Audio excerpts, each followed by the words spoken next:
Hello, good day mga ka-vintage. Ito na naman tayo sa panibagong vlog natin. Bali, ang i-vlog natin ngayon itong Contra Dual Pack Action Figure. Bali, produce siya ng NECA.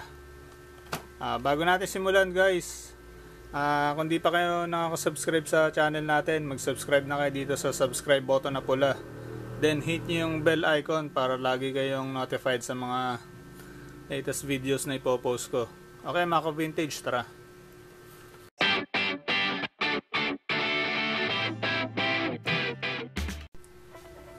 Okay mga ka-vintage, simulan natin. Bali, ito ngayon yung latest acquisition ko. Itong Contra na Real Toys. Bali, Contra siya. Bali, hango to sa team na yung mga sikat na video games nung 1980s. Late 1980s. Yan, Contra. Bali, nung bata ako, nilalaro ko to eh. Medyo na-addict ako dito na sa family computer eh. Lumabas siya nun sa family computer console. Isa sa mga sikat bukod sa Mario Brothers. Kaya medyo natuwa yung mga toy collectors nung nirelease to nung bali. Ang release ito medyo matagal na siya. 2013 to 14 yung release niya sa abroad. Yan siya. Ito yung box niya, yan. Yung packaging niya, yan. Real toy siya, NECA. NECA yung ano niya, yung producer niya, yung maker niya, yan. Yung side din ng box niya, Contra. Yan. Parang yung character nito si Arnold Schwarzenegger tsaka si Sylvester Stallone. Yan yung niya, yung pinaka mga add-on na photos. Yan. Sa video games. May mga accessories din siya. Yan. Sa packaging niya, panalo. Maganda yung klase ng packaging niya. Tapos nabubuksan din siya. Ayan. Yan.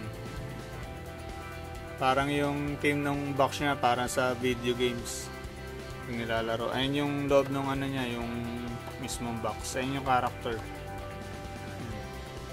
Bali, dumating lang sa akin tong tong figure na to nung sama siya sa package galing Japan. Kasama siya doon included doon sa balikbayan box. Kasama siya. Bali, ang price range nito pag sa local nasa 3,500 pataas.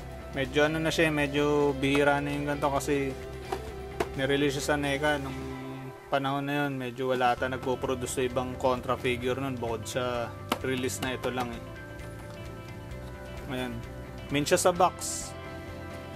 Ayan yung packaging niya guys. Bali yung price niya na 3,000 plus sa local. Medyo sulit na rin kasi medyo rare na rin siya sa sa status niya. Medyo bihira na rin. Okay guys, tignan natin yung blister. So tara, buksan natin guys. Ito bali binuksan ko na siya. Dali naman buksan siya ito. Ayan, maganda yung loob ng packaging niya, yung box niya yan. Mayroon din design na sa loob. Ayun yung design ng ng box niya. Hindi na natin bubuksan kasi ayokong yung pagiging integrity ng mismo figure kasi medyo valuable to eh. Mahirap kasi bababa yung value pag tinanggal natin sa talaga package. Ito yung additional accessories niya, yung parang baseball ball na umaano sa taas pag Ito yung mga variant ng ng bullets. Yan. Sa quality, ganda yung quality ng ng figure talaga. Pulido siya pag talagang branded yung maker niya, tulad ng NECA, maganda talaga quality ng toys eh. Yan. Kahit na pricey siya, sulit ka na sa price talaga niya. Ito yung actual figure niya, yan. Bali yung height ng figure nasa nasa 7 to 8 inches yung height niya.